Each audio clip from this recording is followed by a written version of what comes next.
మున్సిపాలిటీకి సంబంధించి సదాశివపేట మున్సిపాలిటీకి సంబంధించి సంగారెడ్డి నియోజకవర్గాల ప్రజలకు మంజీరా నీళ్లు ఇవ్వడానికి అధికారులతో నేను రివ్యూ చేసింది.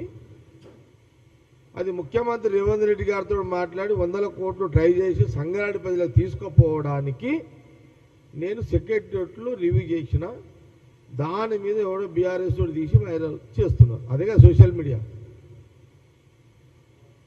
అదే కదా రివ్యూ చేసిన కాబట్టి వాళ్ళు చేస్తున్నారు. అదే కదా సబ్జెక్ట్, అది అంతే కదా. ఏముంది, నేను అపోజిషన్లో ఉన్నా మగవాడినే, రూలింగ్లో ఉన్నా మగవాడినే. విన్నావా? నేను చేస్తా, మీరు ఎన్నైనా వేసుకోండి, అట్లా ఇంకెన్ని వేస్తారో చేసుకోండి. నేను సెక్రటరియట్లో కూర్చొని దంద చేస్తే నువ్వు వేయాలి, కానీ నీళ్ళ కోసము పబ్లిక్ కోసం నేను రివ్యూ చేస్తే ఎవడన్నా వేస్తాడా? ఎవడరా నాయన మీ సోషల్ మీడియాకు ట్రైనింగ్ ఇచ్చింది? పబ్లిక్ ఏమంటారు? ఆయన జగ్గారెడ్డి ఏదో పబ్లిక్ కోసం రివ్యూ చేసినట్టు. ఇప్పుడు సీఎం రేవంత్ రెడ్డి కూడా గదే అంటాడు కదా, మా మంత్రులు కూడా గదే అంటారు. ఏం చేసినా జగ్గన్న పబ్లిక్ కోసం రివ్యూ చేసిన అంటారు. సెక్రటరీ కూడా దందలు చేసినాడు. మీ తీరేమన్నా పంచుకున్నాం. బామ్మడిది ఒకది, బామ్మడిది ఒకడు, బావో దిక్కు, చెల్లెలో దిక్కు,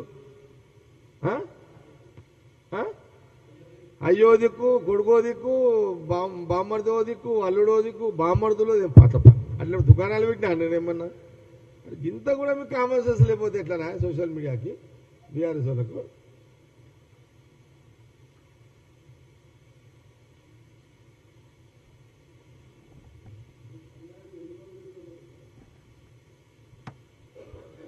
శ్రీనివాస్ రెడ్డి గారు వచ్చారు ఎప్పుడు ఇక్కడ. ముఖ్యమంత్రి రేవంత్ రెడ్డి గారు ఎన్ని ఇస్తాను తీసుకుపోతారు సంగారెడ్డికి అయితే. రాష్ట్రానికి అది ఇప్పుడు నేనేమంటున్నంటే, రాష్ట్రంలో నా నియోజకవర్గం ఒక నియోజకవర్గము. ఇప్పుడు నాకు నేను చెప్తే ముఖ్యమంత్రి కాదన్నాడు, మంత్రులు కాదన్నారు, ఫండ్స్ ఇస్తారు. వాళ్ళ ఫండ్స్ వాళ్ళు తీసుకుపోతారు, నాకు కూడా ఇస్తారు. కాబట్టి నేను ఏదో నేను ఓడిపోయినా కదా ఇట్లా కూర్చోను కదా. నేను ప్యూర్ పొలిటీషియన్. నేను గెలిస్తే చేయాలి, ఓడిపోతే అట్లా ఉండదు నా దగ్గర. అసలు గెలుపు ఓటర్లకు అనే అసలు నాకు దగ్గరంటే అంతే, దట్స్ ఆల్. కాబట్టి అది కథ. ఇంకేమన్నా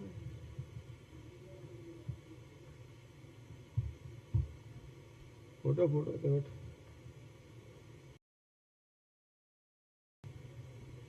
ఆయన కూడా తెలంగాణ రాజకీయాల్లో కిషన్ రెడ్డి గారు చాలా మంచోడు, సౌమ్యుడు.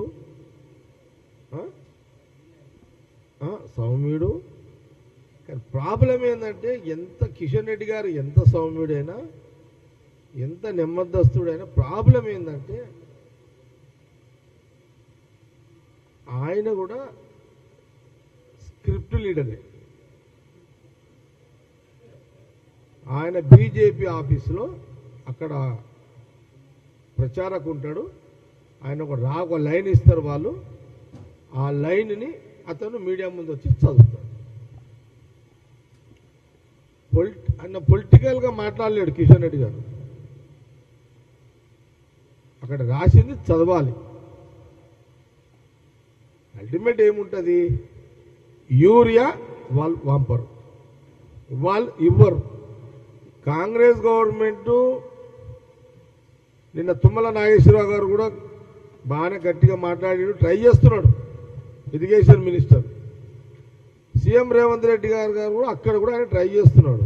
కానీ ఏముంటుంది, సెంట్రల్లో బీజేపీ గవర్నమెంట్ ఉంది కాబట్టి ఇక్కడ ఎరువులు అందియకపోతే, తెలంగాణకు ఎరువులు అందియకపోతే తెలంగాణ రైతుల మధ్యలో కాంగ్రెస్ గవర్నమెంట్ మీద వ్యతిరేకత పెరుగుతుంది. రాను రాను ఆ వ్యతిరేకతను బీజేపీ పార్టీ తెలంగాణలో వాళ్ళు ఓన్ చేసుకోవడానికి ఈ ఎరువులను అడ్డం పెట్టుకొని ఆడుతున్న రాజకీయ ఆట. తెలంగాణ రైతులారా మీరు కూడా గమనించండి. ఈ ఎరువులు అనేది వాళ్ళకి సంబంధం లేకపోయి ఉంటే 22,000 కోట్లు రైతులకు రుణమాఫీ చేసిండు. అటో ఇటో మొన్న 9,000 కోట్లు రైతు బంధు ఇచ్చిండు. 1,000 కోట్లతోటి మహిళలకు ఉచిత బస్సు ప్రయాణం ఇస్తున్నాడు. ఇవన్నీ వేసినప్పుడు ఎరువులు ఇవ్వడానికి కాంగ్రెస్ గవర్నమెంట్ తెలంగాణకి ఏమైనా ఇబ్బందా? ఇది కావాల్సుకొని సెంట్రల్లో బీజేపీ గవర్నమెంట్ ఉంది కాబట్టి ఇక్కడ కిషన్ రెడ్డి ఈడ కూర్చొని ఆ రైతులలో కాంగ్రెస్ గవర్నమెంట్ మీద వ్యతిరేకత రావాలని ఒక కుట్ర BJP Telangana central minister Kishan Reddy గారు చేస్తున్నట్టుగానే చాలా స్పష్టంగా ఇక్కడ కనబడుతుంది. ఇది రైతులందరూ